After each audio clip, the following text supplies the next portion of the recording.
Hasanuddin, salah satu dosen dari program studi Teknik Informatika Fakultas Teknik Universitas Dayanuddin Hasanuddin.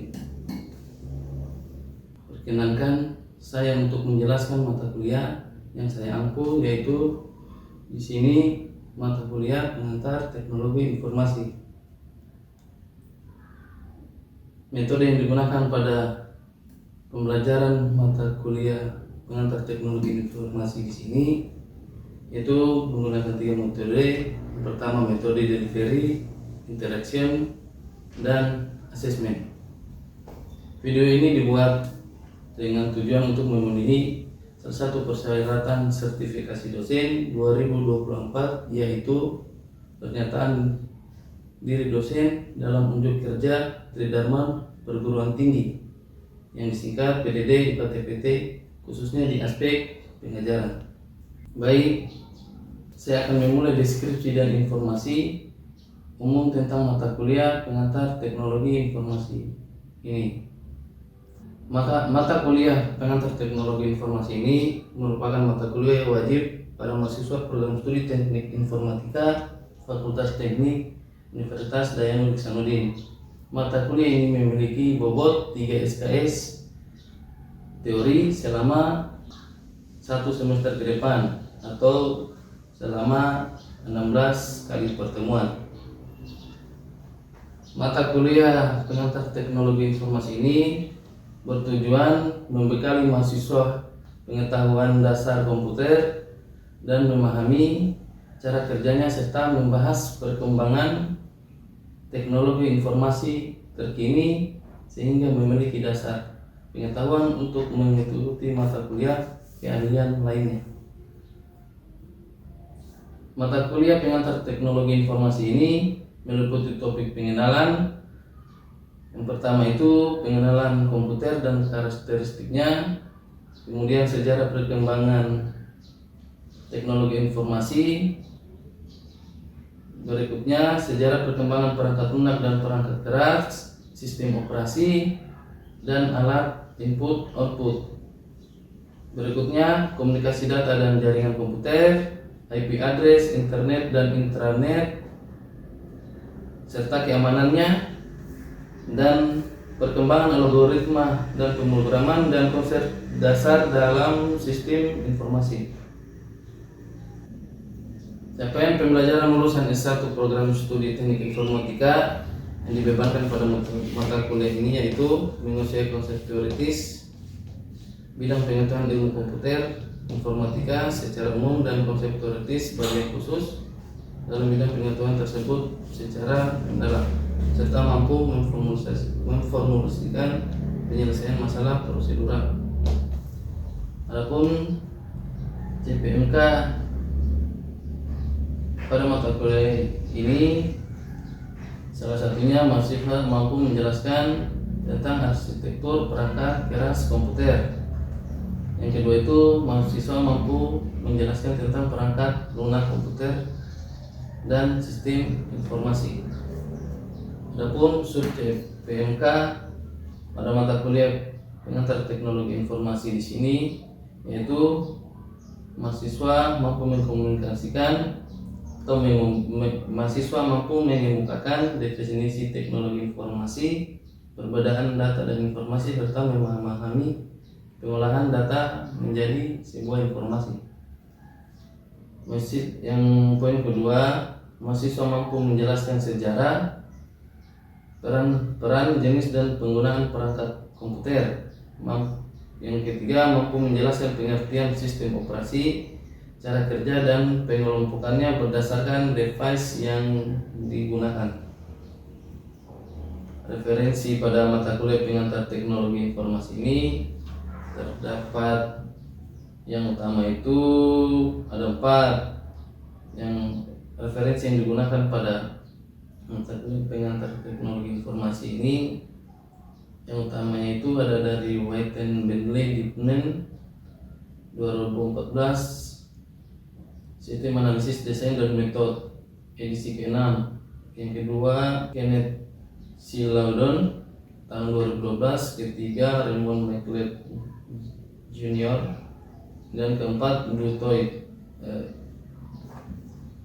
Adapun pembobotan setiap evaluasi hasil pembelajaran pada mata kuliah pengantar teknologi informasi ini, kehadiran itu sebesar 20%, tugas 25%, ujian tengah semester 25%, dan ujian akhir semester 30%.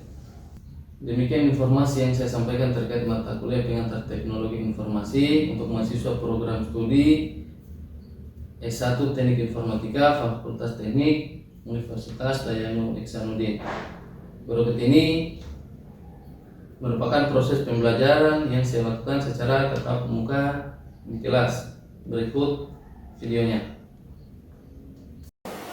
Assalamualaikum warahmatullahi wabarakatuh. Waalaikumsalam warahmatullahi wabarakatuh. Pada kesempatan kali ini kita akan masuk di pembahasan pengantar teknologi informasi di bagian perangkat lunak komputer. Jadi pada pertemuan sebelumnya kita telah membahas perangkat keras komputer atau yang biasa disebut dengan hardware.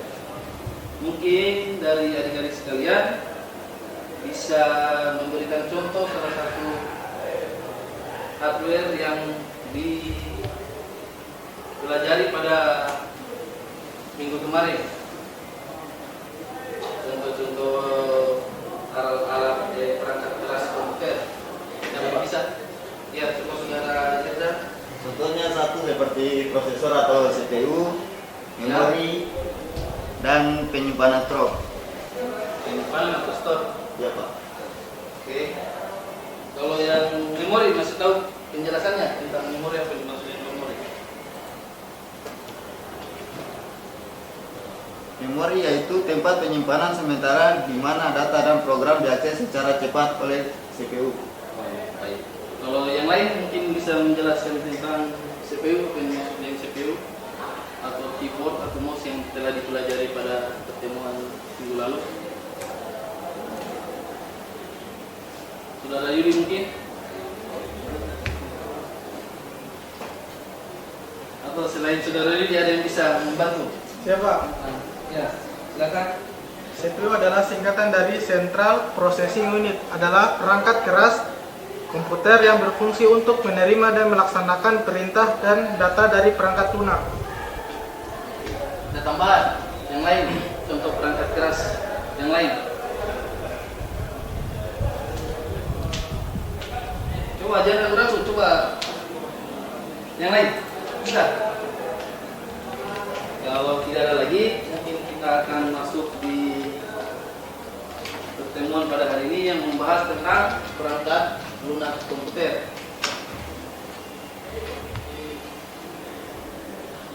Oke, baik. Di sini di slide di atas akan menjelaskan materi tentang perangkat lunak komputer. Adapun sejarah perangkat lunak itu dimulai tahun 1950-an sampai tahun 2000-an. Adapun tahun 1950-an perangkat lunak pertama kali dikembangkan oleh para ilmuwan komputer seperti John Backus dan Des Haber. Adapun tahun 1960-an bahasa pemrograman tingkat tinggi seperti COBOL dan BASIC mulai dikembangkan. Selanjutnya di tahun 1970-an komputer di sini semakin berkembang dan banyak perusahaan mulai memproduksi perangkat lunak untuk memenuhi kebutuhan pasar pada tahun 70-an tersebut. Sedangkan tahun 1980-an perangkat lunak semakin populer dengan munculnya aplikasi seperti pengulang kata atau spreadsheet pada dekade ini. Contohnya seperti Microsoft merilis sistem operasi Windows yang menjadi sangat populer di dunia hingga sampai pada hari ini. Adapun tahun 1990-an perkembangan teknologi komputer semakin pesat dengan munculnya internet. Perangkat lunak semakin berimbang dan banyak aplikasi yang dirancang khusus untuk digunakan dalam jaringan komputer.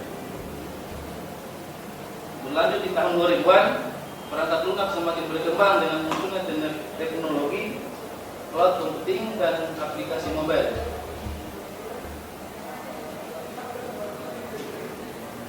Dan pada saat ini perangkat lunak telah menjadi bagian yang sangat penting dalam kehidupan sehari-hari, mulai dari pengolahan data dan lain sebagainya.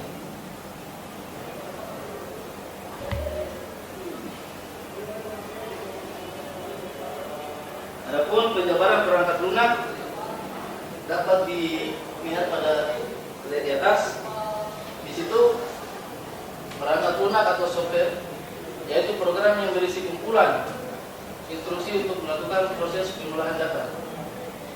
Di situ terdapat dua pandangan ahli. Yang pertama menurut Roger S. Perangkat lunak di sini yaitu sekelompok item atau objek yang membentuk konfigurasi di mana di dalamnya termasuk program, dokumen, dan data. Adapun menurut Melvin, suatu program yang berfungsi sebagai pengatur aktivitas kerja komputer dan semua instruksi yang mengarah pada sistem komputer. Adapun peran perangkat lunak terdiri dari 4 yang terlihat pada slide di atas. Yang pertama itu perannya yaitu mengatur masukan atau keluaran dari komputer. Kedua, mengelola dan memerintah hardware agar dapat berjalan dengan baik. Ketiga, menjalankan perintah tertentu pada sebuah sistem dan tempat, mengatur dan membuat pekerjaan lebih efisien.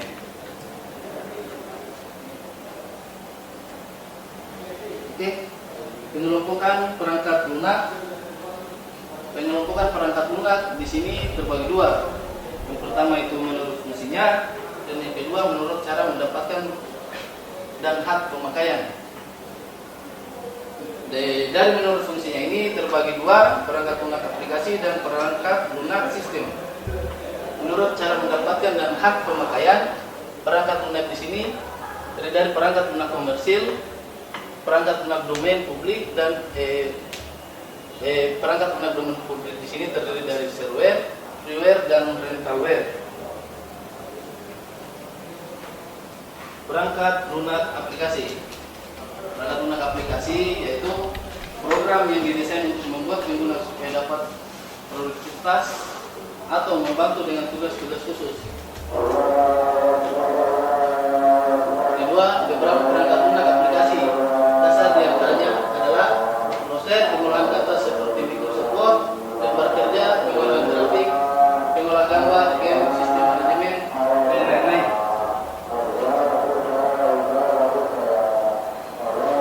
Contoh perangkat lunak aplikasi seperti Microsoft Word 2010 dan Adobe Photoshop. Sampai di pokok bahasan ini sudah jelas. Apa yang disampaikan?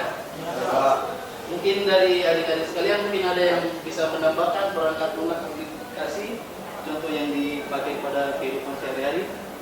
Misalnya Microsoft Excel, Pak. Ya. Saya pakai juga untuk di dunia perkantoran, Ya. kuliahan.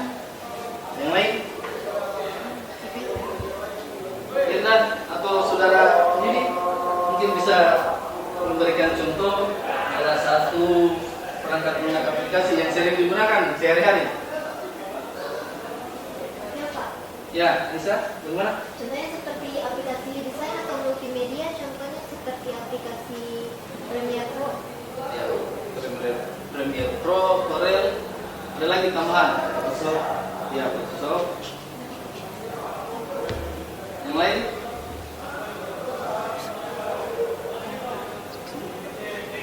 Bagaimana? Sampai di sini? Bagaimana? Sudah dapat dipahami? Paham, Pak. Bahwa kita selanjutnya ada di perangkat lunak aplikasi ini ada dua macam tipe perangkat lunak aplikasi.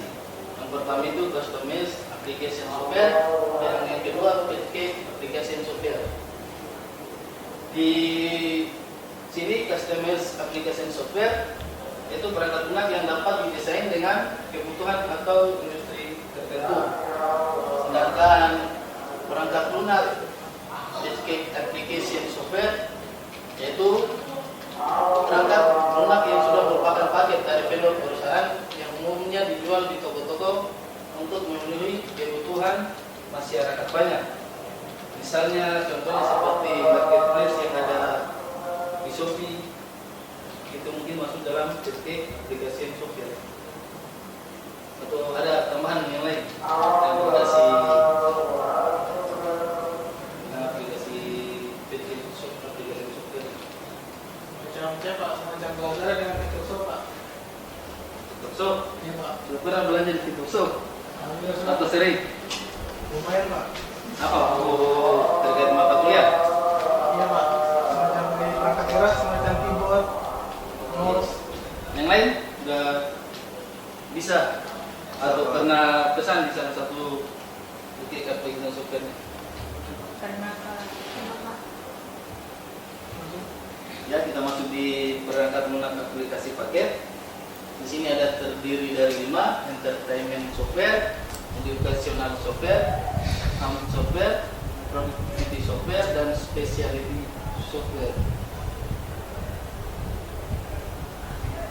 Di sini perancangan perangkat lunak yaitu program yang digunakan untuk mengontrol sumber daya komputer seperti CPU, berhenti penyimpanan, berhenti masukan, dan berhenti keluaran. Kedudukan program ini, perangkat lunak sistem ini adalah sebagai perantara antara program aplikasi dan perangkat keras komputer. Contohnya seperti sistem operasi Windows, Linux, Mac, dan yang lain-lain. Ada tambahan di luar dari contoh sistem operasi perangkat lunak sistem. Kalau tidak ada, kita lanjut ke perangkat lunak komersil. Di sini perangkat lunak komersil di sini terdiri dari beberapa bagian. Yang pertama itu perangkat lunak yang dijual secara komersil. Setiap orang yang bermaksud menginstalnya harus membelinya. Jika tidak membayar berarti melakukan pembajakan perangkat lunak dan dapat dikenai sanksi hukum karena adanya hak cipta. Hak cipta di sini yaitu suatu hak yang dilindungi hukum yang melarang seseorang untuk menyalin hak atas kekayaan intelektual tanpa izin pemegangnya. Perangkat lunak komersil biasanya dikembangkan oleh kalangan bisnis. Contohnya seperti Microsoft Office, perangkat lunak di bawah Microsoft Windows, untuk perkantoran, dan Kaspersky antivirus pelindung dari malware. Selain dari contoh, misalnya contoh antivirus yang lain yang mungkin adik-adik sekalian ketahui selain Kaspersky, ada yang lain mungkin.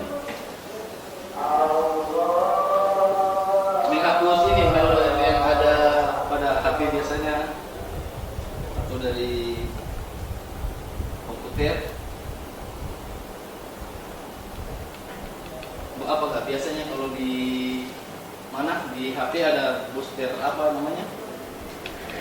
Biasa pembersih memori HP.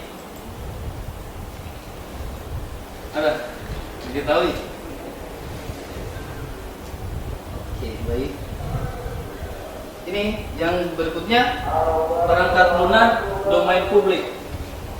Yang perangkat lunak domain publik di sini yaitu perangkat lunak yang tidak disertai hak cipta dan memungkinkan siapa saja melakukan tindakan apa saja terhadap program tersebut, termasuk membuang nama penciptanya dan memperlakukannya sebagai karya ciptanya sendiri dan mengenakan hak cipta. Software yang tidak dilindungi hak ciptanya atau gratis dan tidak terikat secara hukum. Yang di poin keduanya versi penuh. Versi penuh di sini source code tersedia secara bebas untuk dimodifikasi dan didistribusikan ulang dengan lisensi apapun. Contohnya dari perangkat lunak domain publik ini seperti perangkat lunak yang perangkat lunak Apex, dan MySQL. Kita lanjutkan ke topik server. Kalau server di sini mengizinkan siapapun untuk mendistribusikan salinannya, tetapi mereka yang terus menggunakannya diminta untuk membayar biaya lisensi, membatasi penggunanya dengan mengurangi fitur-fitur tertentu atau membatasi masa penggunaannya selama jangka waktu tertentu.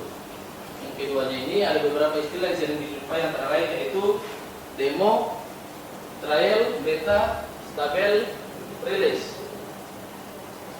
Demo di sini trial atau software tersebut bisa dipakai, tapi biasanya terbatas oleh jangka waktu tertentu, misal 30 hari, atau terbatas oleh fitur-fitur tertentu.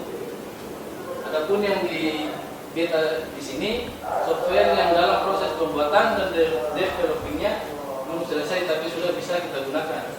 Jika sudah fix biasanya dikenal dengan istilah stable. Contoh software server pada umumnya adalah program antivirus, software gratis, internet download manager, WinRAR dan lain-lain. Kalau freeware di sini dibagikan secara cuma-cuma tanpa mewajibkan pengguna untuk membeli software tersebut, serta dapat digunakan untuk jangka waktu dengan hak distribusi yang tak terbatas. Dan keduanya di sini software yang termasuk dalam kategori freeware antara lain seperti YouTube Downloader, browser Mozilla, Firefox, Opera, Skype, CCleaner, Smada, WinRAR dan lain-lain. Mungkin ada tambahan tentang freeware yang bebas dibagikan secara cuma-cuma tanpa mewajibkan pengguna untuk membeli software tersebut.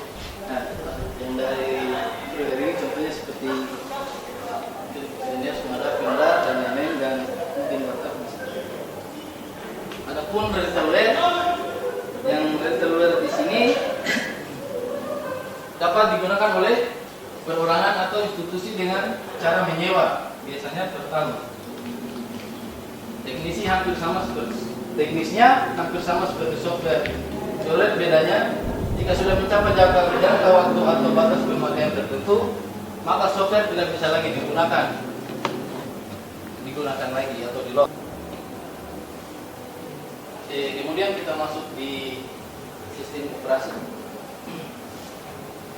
Sistem operasi di sini yaitu program yang berfungsi untuk mengendalikan sistem kerja yang mendasar sehingga mengatur kerja media, input, output, tabel penggalian, memori, penjadwalan prosesor dan lain-lain.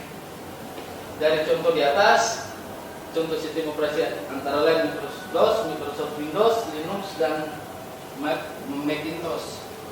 Ada lagi masukan dari, mungkin belum dimasukkan dari contoh sistem operasi yang ada di atas. Ada yang lain masukannya?